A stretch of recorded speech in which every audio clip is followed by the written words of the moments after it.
교사와 목사와 복음 전하는 자는 성경에서 은사로 이렇게 분류가 됩니다. 다른 직분들도 있지만요. 이 세 가지 직분은 또 공통점들이 있는데 말씀을 맡은 자들이라는 것입니다. 그래서 말씀을 맡은 직분자들이 교사와 목사와 복음 전한 자들입니다. 그래서 오늘 우리 사도 바울 복음 전도자였던 사도 바울의 그런 고백과 또 나름대로의 자기 직분에 대한 정체성을 한번 살펴보면서 우리가 교사로서 한번 돌아보고 또 우리 성도님들은 또 교사를 늘 기억하시면서 기도하는 그런 계기가 되었으면 좋겠습니다. 직분자들이 하나님께서 자신에게 두 가지 은혜를 베푸셨다. 이 두 가지 은혜에 대한 고백은 꼭 있어야 됩니다. 첫 번째 고백은 13절 말씀에 나와 있는데요. 내가 전에는 비방자요 박해자요 폭행자였으나 도리어 긍휼을 입은 것은 내가 믿지 아니할 때에 알지 못하고 행하였음이라. 첫 번째 하나님께서 주신 은혜는 과거를 묻지 않겠다는 것입니다. 예수님 만나기 전에 있었던 그런 모든 과거의 것들을 내가 묻지 않겠다는 것입니다. 용서의 은혜입니다. 두 번째 은혜는 12절 말씀에 나와 있죠. 나를 능하게 하신 그리스도 예수 우리 주께 내가 감사함은 나를 충성되이 여겨 내게 직분을 맡기심이니. 하나님께서 직분자들에게 주신 두 번째 은혜는 믿어보겠다입니다. 한번 믿어보고 내가 직분을 맡기겠다. 사명에 대한 그런 은혜입니다. 교사나 목사나 복음 전하는 자나 또 다른 직분을 맡은 사람들이 이 과거를 묻지 않겠다, 믿어보겠다, 이 두 은혜에 대한 분명한 고백이 있어야 됩니다. 그래서 과거를 묻지 않겠다라는 용서에 대한 고백이 있어야만이 감격이 있는 것입니다. 감사가 있고요. 그다음 내가 너를 믿어보겠다. 그래서 내 거룩한 일을 맡기겠다라고 하나님께서 세우시고 맡기셨다는 것에 대한 고백이 있을 때 그 직분을 귀하게 여길 줄 아는 것입니다. 감격과 직분에 대한 귀하게 여기는 것이 직분자들에게서 너무 중요한 것입니다. 과거를 묻지 않고 용서해 주신 하나님, 그 은혜를 생각하며 감격하고 나를 한번 믿고 충성되이 여겨 이 직분을 나에게 주시고 나를 세우셨다라는 그런 고백이 있을 때 정말 헌신짝처럼 버리지 않고 조금 힘들다가 내팽개치지 않고 정말 귀하게 여기면서 그 사명의 길에서 이탈하지 않게 되는 것입니다.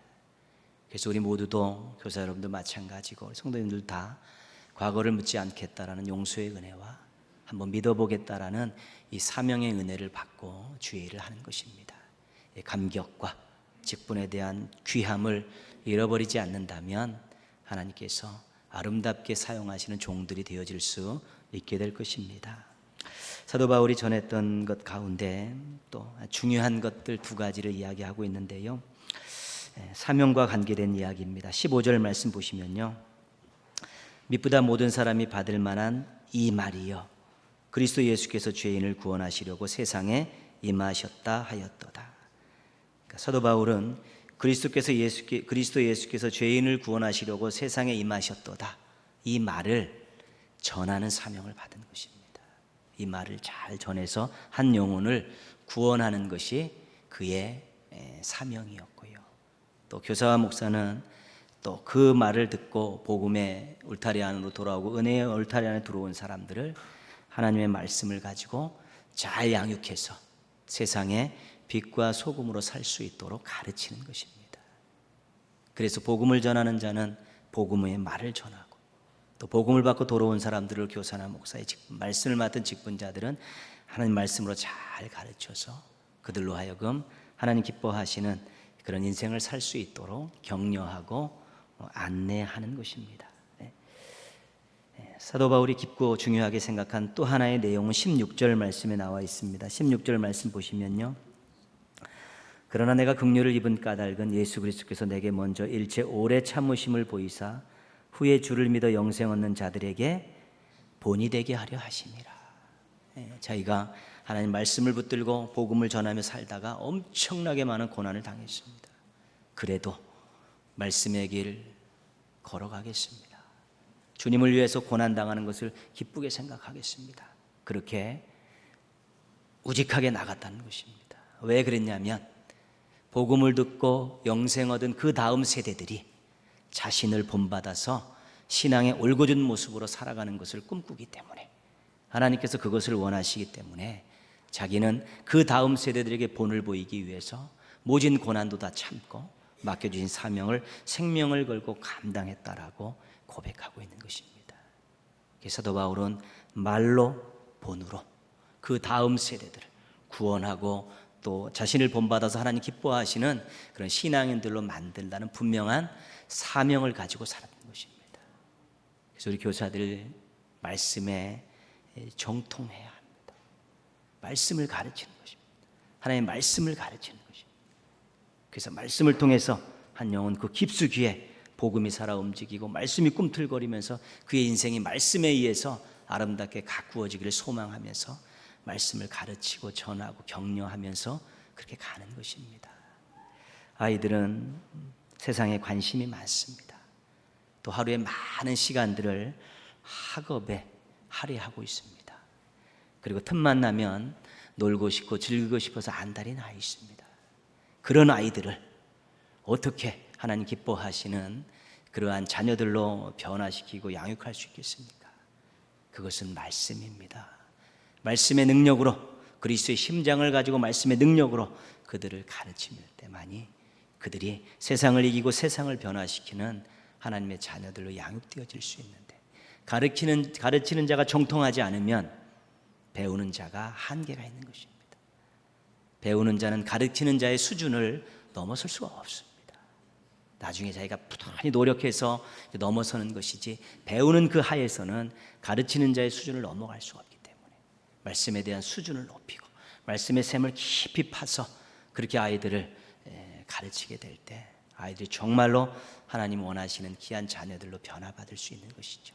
말씀에 소홀한 직분자, 복음 전하는 자, 교사, 목사, 말씀에 소홀하면 그 직분은 감당할 수가 없습니다. 아이들에게 무슨 기쁨을 줍니까? 하나님의 말씀을 깨닫는 기쁨을 주고, 말씀을 통해 성장하는 기쁨을 주고, 하나님 말씀대로 살았더니 복이 임했다라는 그러한 기쁨을 주는 것이지, 어떤 이런 거 가지고 기쁨을 주는 것이 아닙니다. 모든 프로그램들은 그들이 말씀 속에 깊이 들어오게 하기 위한 징검다리 역할이 되는 것이지, 그것이 목표가 되는 건 안 되는 것입니다. 그래서 말씀으로 아이들 잘 가르칠 교사들이 정말 미쁘다 이 말이에요. 하나님 말씀 미쁘다, 믿을만하다, 이 말씀대로 살면 이 인생이 복된 인생이다라는 그런 확신을 가지고 끊임없이 연구하고 기도하고 묵상한 그 말씀들을 가지고 아이들과 씨름하는 것입니다. 그래서 우리가 부족하지만, 시간도 부족하고 또 만남도 부족하고 여러 가지 부족하지만, 그런 마음을 가지고 기도할 때 성령님께서 작은 것이지만 그 말씀이 세상에 관심 있는 그들의 관심을 꺾으시고 또 늘 즐기라는 그들의 마음을 또 은혜의 마음으로 바꾸어 주시면서 말씀의 놀라운 역사를 이루게 되는 것입니다. 행동으로, 삶으로 본을 보일 수 있어야 됐죠. 분명한 하나님 신앙을 보여주는 것, 이 시대는 굉장히 중요한 것입니다. 우리가 최근에 열왕기하 17장을 지금 계속해서 묵상하고 있습니다. 열왕기하 17장은 북이스라엘의 멸망에 대한 내용입니다. 북이스라엘이 멸망하고 아수르가 사마리아에다가 이방 족속들을 막 갖다 이주시켜서 혼합 민족을 만들어 가죠. 그때 나타났던 신앙이 혼합주의입니다. 하나님도 좋고 자기가 섬기는 신도 좋고. 근데 우리 하나님께서 원하시는 것은 너희 하나님 여호와만 경외하라, 하나님만을 요구하고 계시는 것인데, 그들은 계속해서 하나님도 이방신도 제사하고 섬기고 경배하고 그따위 짓을 하고 있다는 것이죠. 그러나 하나님께서는 분명히 구원하신 그 하나님, 약속을 맺은 그 하나님만 섬기고 믿고 의지하기를 원하신다는 것이죠. 지금 최대의 신앙의 적은 뭐냐면 혼합주의입니다.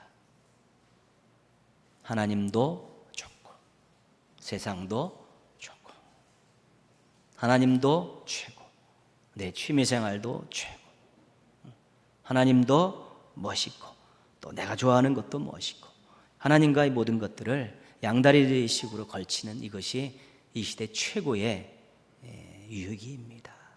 하나님은 만을 원하시는데 학생들은 돌을 향한 세상 속에 살고 있는 것입니다. 끊임없이 유혹이 되고 있죠. 그때 교사가 예배에 대한 부분, 말씀에 대한 확신있게 전한 부분에서 하나님만을 가르치고 그런 신앙의 태도들을 보일 때 또 아이들에게 정말 하나님만 섬기는 올곧은 신앙인들로 그들을 바꿔갈 수 있는 것입니다. 이래저래 양다리 걸치고 두 마음 품고 하는 신앙생활은 열매가 없습니다. 쭉정이고 깡통입니다. 하나님만 오로지 믿고 나갈 수 있도록 교사들이 그 예배에 대한 엄격함, 말씀에 대한 진지함, 또 삶에 대한 성실함, 이런 것들을 본을 보여가면서 그들을 이끌어갈 때 정말 하나님 기뻐하시는 아름다운 역사를 이룰 수 있게 되는 것입니다. 교사는 한 학생의 인생을 가꾸는 사람입니다. 더 넓게 생각하면 교사는 그 학생의 가정의 미래를 아름답게 만드는 사람입니다. 더 넓게 생각하면 교사는 우리 교회의 장래를 책임지는 사람들입니다. 한 영혼이 그 인생으로만 끝나는 것이 아니라 그 인생이 그 가정을 변화시키고 또 교회의 미래를 책임진다면 우리가 가르치는 한 생명들을 가르치는 교사들은 마땅히 존경받아야 되고 인정받아야 되고 사랑받아야 되는 것입니다.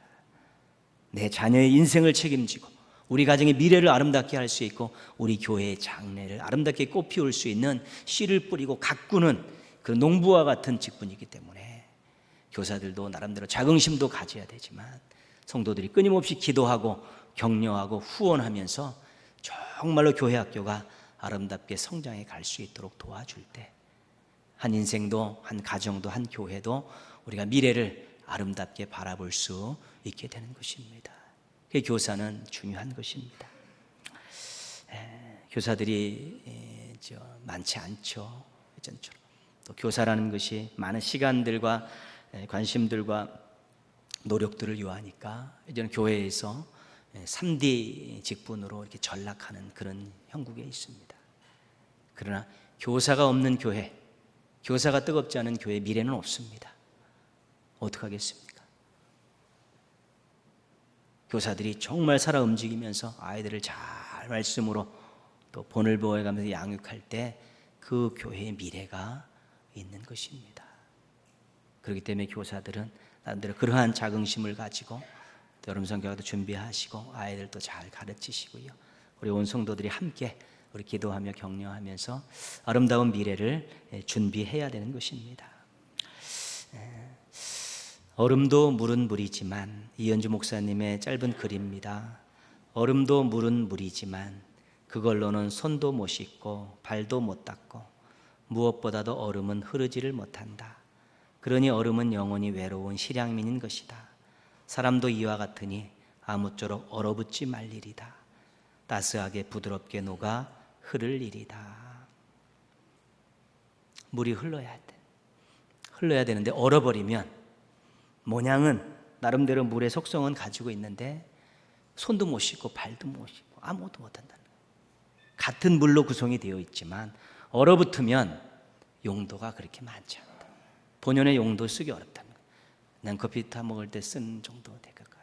그 흘러서 씻고 그런 부분들을 쓸 수 없다는 것이죠. 그래서 우리 교사들도 우리 성도님들도 우리 직분자들도 스스로 자기 점검 잘해서 굳지 말자는 것이죠. 얼지 말자는 것이죠. 은혜의 강물이 숭숭 치도록 하나님을 향한 뜨거운 마음들이 계속 숭숭치도록 또 자녀들과 학생들 향한 교회를 향한 주의 영광을 위한 그런 마음들이 계속 흘러가도록 자기 자신을 잘 관리하게 될 때 정말 쓰임받고 또 거기서 열매를 얻을 수 있는 행복한 삶을 살아갈 수 있게 된다는 것입니다. 굳는 것은 좋은 것이 아닙니다. 화석화된다고 하지 않습니다. 쓸모없습니다. 박물관에서나 필요한 것이죠. 얼어버리는 것 좋지 않습니다. 흐르지 않는데 씻을 수가 없기 때문에 그렇습니다. 어쨌든 우리는 늘 우리 속에서 말씀으로 사랑으로 은혜로 충만하게 용솟음 치도록 그리스도의 심장을 가지고 뜨거운 것이 벌떡벌떡 뛰도록 하나님의 영광을 향한 또 교회를 향한 또 우리 자녀들과 성도들을 향한 그런 마음들과 태도들을 잃어버리지 않을 때 하나님께서 그 성장하고 하나님 앞에 새롭게 쓰고자 하는 그 일꾼들을 들어서 놀라운 역사를 이루신다는 것입니다. 교사 주간 예배를 드리면서 교사들 한번 자기 자신을 잘 점검하고 나는 말로 가르치고 본으로 가르치는 사람이다. 내가 한 인생의 미래를 아름답게 가꾸는 정원사와 같고, 내가 한 가정의 미래를 책임지는 그러한 일꾼이고, 내가 우리 교회의 미래를 아름답게 만들어가는 그러한 일꾼이다라는 자긍심을 다시 한번 가지셔서 또 감사와 또 충만함을 유지하시면서 여름 성경학교 잘 하시고 여름 수련 잘 마치고 또 남겨진 6개월도 행복하게 잘 달려가십시오. 하나님께서 여러분 통해서 영광 받으시고 여러분들 통해서 인생과 가정과 교회의 미래의 아름다운 열매를 맺게 하실 줄 믿습니다. 우리 원성도 여러분, 우리 교사들 인정하고 감사하십시오. 학교에서는 선생님들한테 촌지를 주지 못하게 돼 있는데 교회에서는 바카스 같은 거 하나 주셔도 되고요. 네, 또 이렇게 작은 것들 하나씩 주셔도 안 잡아갑니다. 그렇게 아이들의 미래를 책임지고 그들의 영혼을 살찌우게 하는 귀한 직분을 맡았는데 그 학부모들이 그 교사들에 대해서 작은 것들 얼마든지 좋고요. 네, 그런 지원들을 기도하시면서 해주시는 것이 따뜻한 서런 마음이 오고 가는 것이고요. 늘 생각날 때마다 기도하시고 도와주십시오. 교회 학교 우리 자녀의 선생님이 누군지 모르는 분 계십니까? 그럴 수 없습니다. 아셔야 되고 기도하셔야 됩니다. 그래서 부모와 교사가 함께 짝짝꿍이 돼서 아이들의 미래를 아름답게 만들어 가야 되는 것입니다. 교사를 통해 주시는 놀라운 복을 자녀의 인생에서 가정 속에서 맛볼 수 있는 것, 그 부모님들이 받는 큰 은혜라는 것 잊지 말아야 되는 것입니다. 교회 학교 교사들이 말과 본으로 사명을 잘 감당하고 모든 성도들은 교사들을 도와 우리 가정과 교회에서 자녀들을 통해 놀라운 일들 많이 경험하시기를 주님의 이름으로 축원합니다. 예, 기도하겠습니다.